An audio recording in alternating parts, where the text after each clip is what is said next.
Hello and welcome back to another installment of Pokefodder. A lot of you have been asking, and today is the day. It is the final day of the Water Gym Cup. If you didn't see the announcement about the upcoming balances, go ahead and check that out.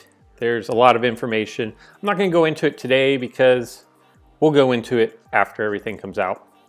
But there are going to be some changes to Pokemon that I don't know that I really ever see being used. So maybe they'll get a little more use moving forward. But back to the Water Gym Cup. A lot of you have been asking me to run Genesect and try to remove Pokemon from the game. So that's what we're going to do. I saw Schwitz, and if you don't follow him, he's on Twitch mostly, but he will post up videos every now and then on YouTube. So I was watching him. He's running this deck. If the deck is good enough for him, then it's definitely good enough for me. And he was removing Magikarps left and right. So without further ado, let's jump into our first match. And as luck would have it, we are going to go up against a Magikarp. That's really going to be our only opportunity to remove a Pokemon from the game. I do have both of Genesect's plates, the Shock Drive and the Chill Drive. One of them removes water types, and one of them removes grass. So let's check this out. So you have Chill Drive and Shock Drive. Shock Drive is water flying, and Chill type is going to be like grass and fire and dragons or whatever. So we are basically going to...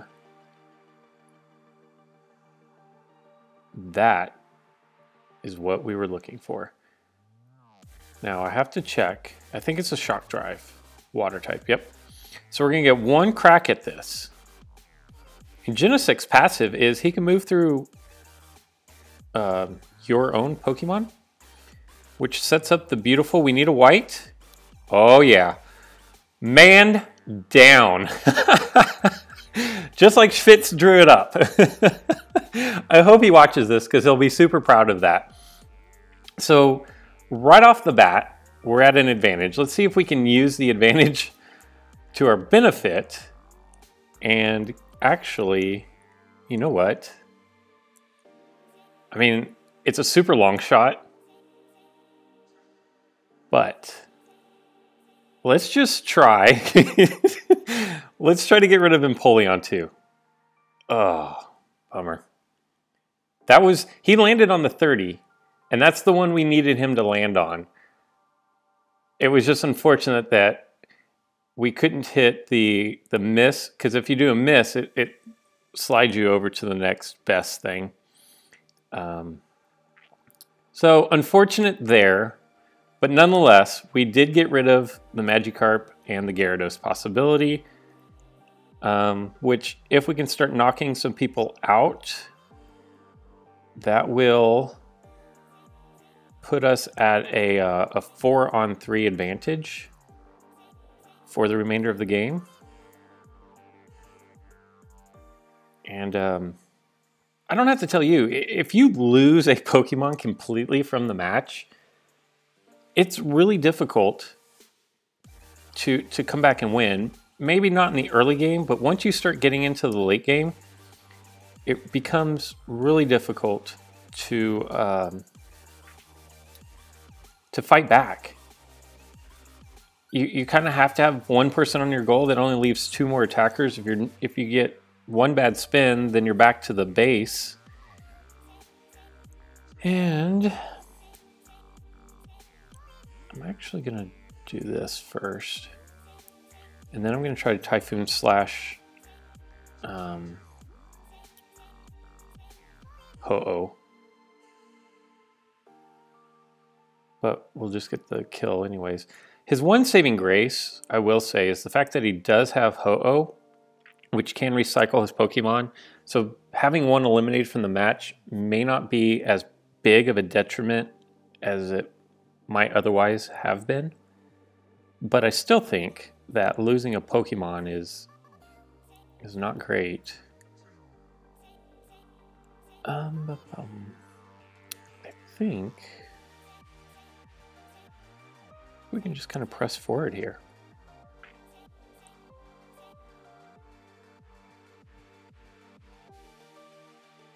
I need to be careful of Spiky Shield here. Okay. So we'll take that opportunity to close those entryways off.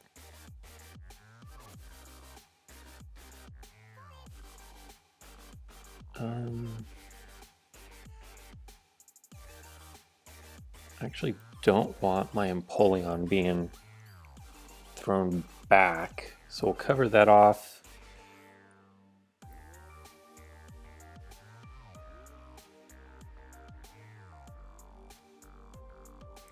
Okay.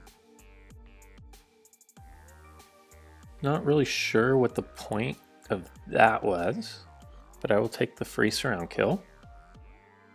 It actually took me a second to even see it. I was thinking I need to gold block now, but that was not the case. All right, so things are looking really good for us right now. I don't have the hurdle jump, but he's going to have to cover his goal, which means, well, let me look. Yeah, he doesn't have goal block. So what this means is, oh.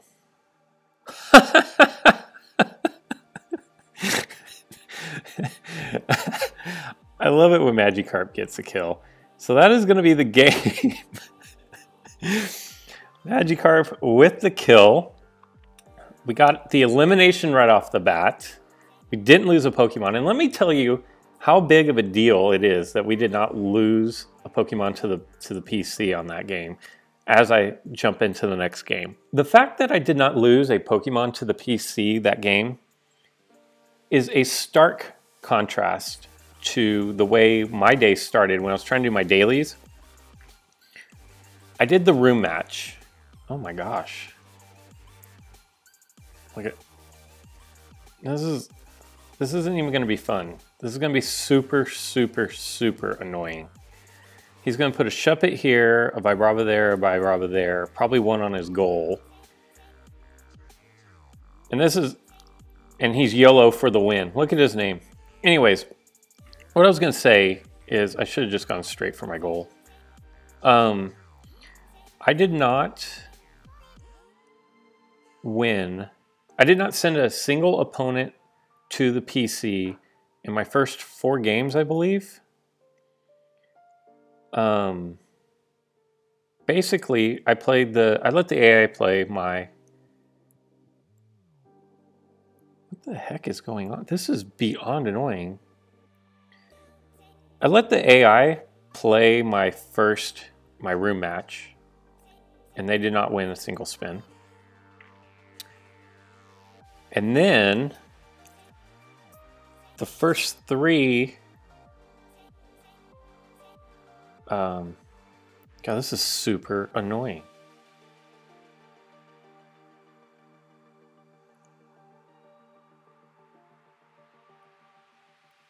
Please hold. I'll finish my story in a second.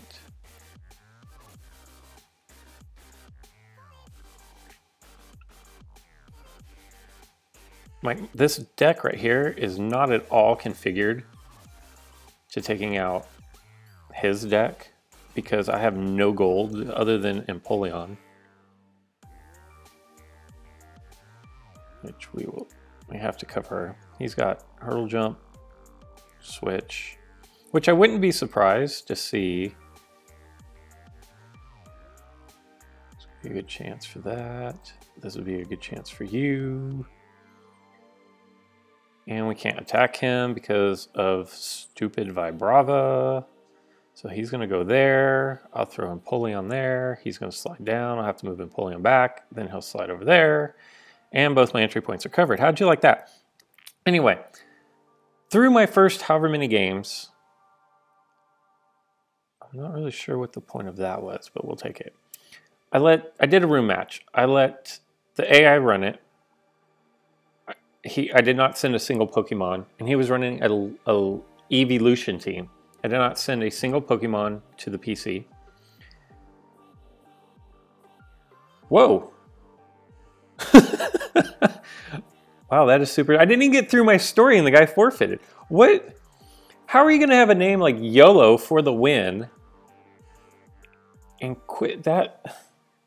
Oh my God. Like, I'm so confused by what just happened there. This video is 11 minutes long. Then in my first daily league match,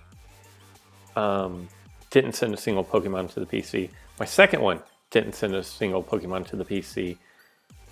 In fact, I think it was 4, because I think I lost all 3 of the first league games that I did, and then I got Bugbot. And Bugbot started with me moving Mew to the upper right side corner, and him bringing Beedrill and knocking out my Mew. So here we go. I'm like, this is going to be a heck of a day. And I think I just went both of those games without losing a single Pokemon to the PC.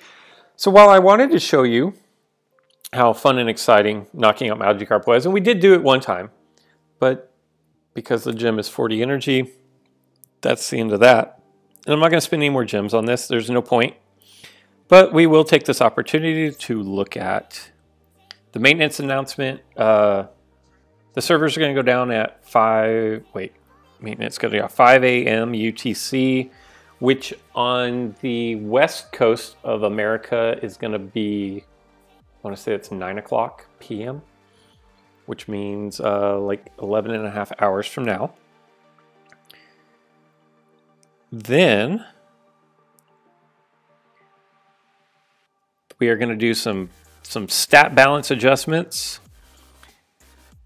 First is Aggron, counter to Heavy Slam, which I'm okay with, I think. Metal Claw to Roar.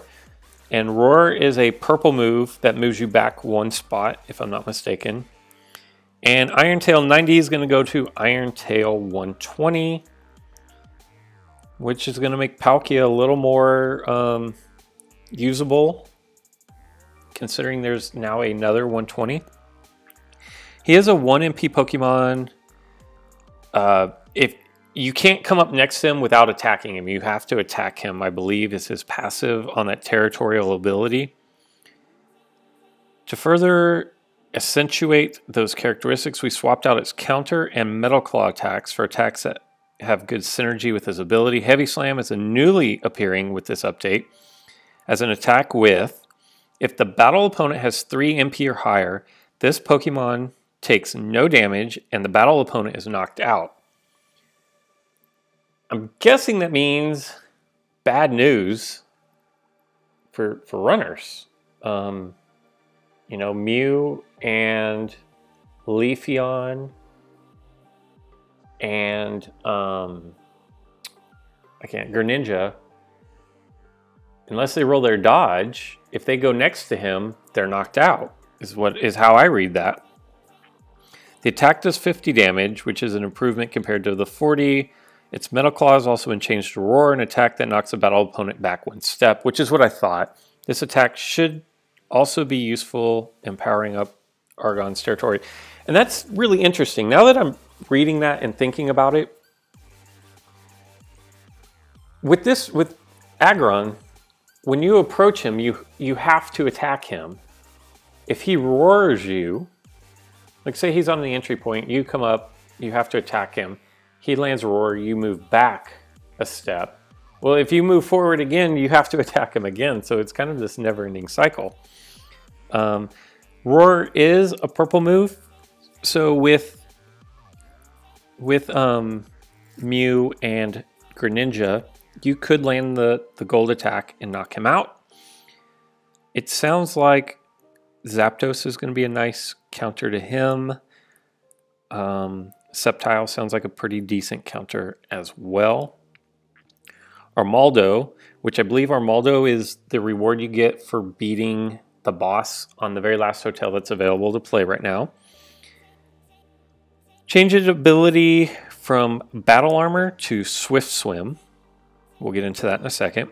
Added the Aqua Jet attack and changed Iron Tail 40 to Iron Tail 70 and decreased the wheel piece size of miss. Let me look Armaldo. Let me go make sure I'm talking about the right Pokemon here. The library. I'm going to need to sort these guys by name. And again, yeah, okay, it is the one I was thinking of.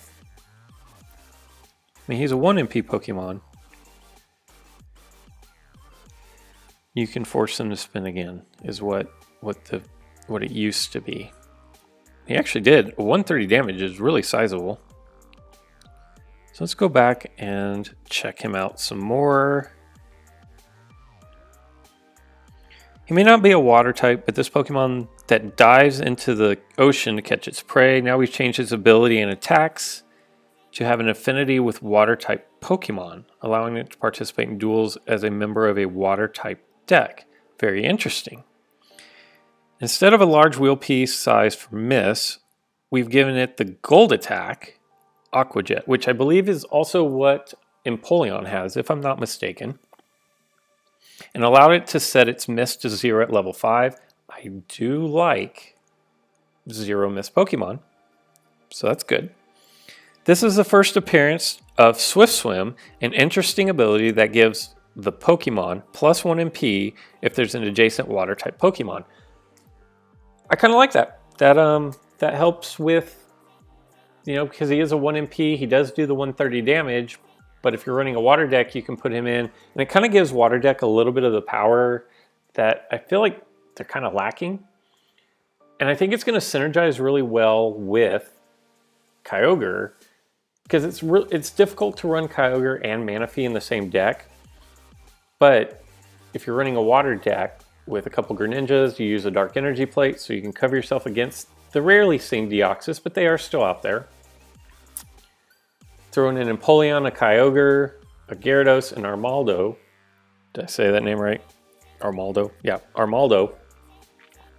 He's going to be able to move 2 MP instead of the 1 when he's near another water type. So I can see that possibly, but he's doing the huge damage of the 130. So I can see that being, I can see it maybe being used. Who knows? We'll see. Skarmory, another rare, changed one of the Air Cutter wheel pieces to Swords Dance. Zangoose has the Sword Dance where it doubles the attack.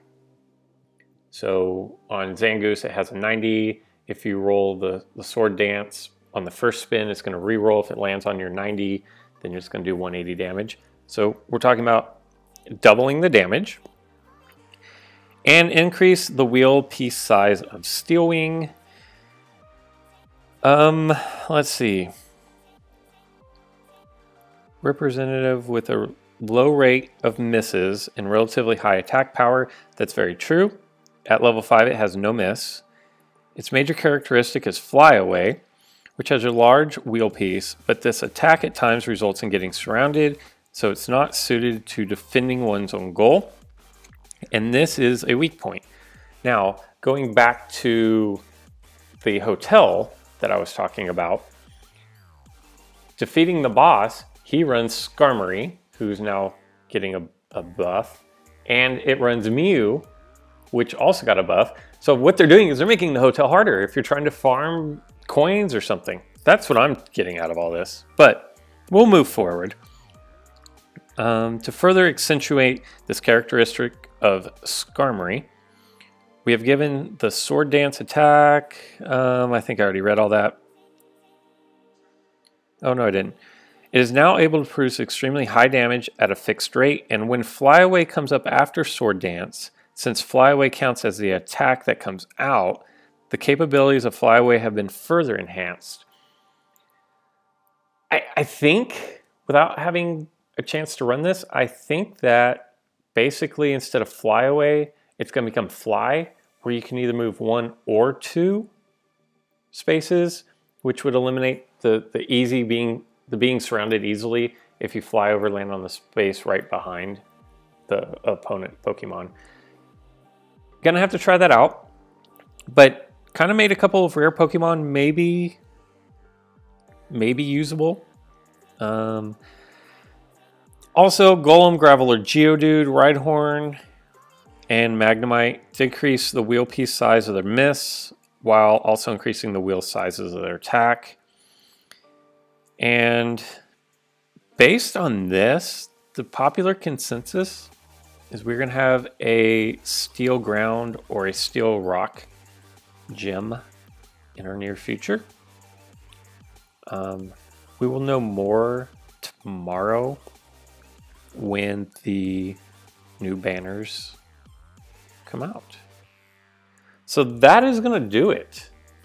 I know I'm only a few minutes away, but from having 40 more energy, but this video is already over 20 minutes long, and it would be 25 or 26 minutes before we were ready to go again. So I'm going to cut it off there. I hope that you guys, I guess I could pop this guy open, but I'm really trying to get to 11. I don't know that I can do it. If I keep winning, then I may use some gems to continue. But yeah, if you look at my rank, I'm way down here. I think I was top 100 at one point. But I started using a lot of crazy decks, and I'm not going to make excuses, but I quit using my main deck, essentially is what I'm trying to say, and it just wasn't super important to me to keep trying to move up, even though I would like to continue to get new masks and finish higher. Just not really worth it, especially spending gems to keep playing. So that's going to do it for today's video. I hope you guys liked the Water Gem Cup. A lot of people were looking forward to it, but I don't know that it really lived up to everyone's expectation. I kind of feel like maybe water types are weaker than most people thought, but that could just be my own opinion. So let me know in the comments below what you guys think. Did you like the Water Gem? Which gem cup has been your favorite so far? And which one's been your least favorite? And where did the Water Gem rank in there? Let me know in the comments below, because I like having a conversation with you guys. And until next time.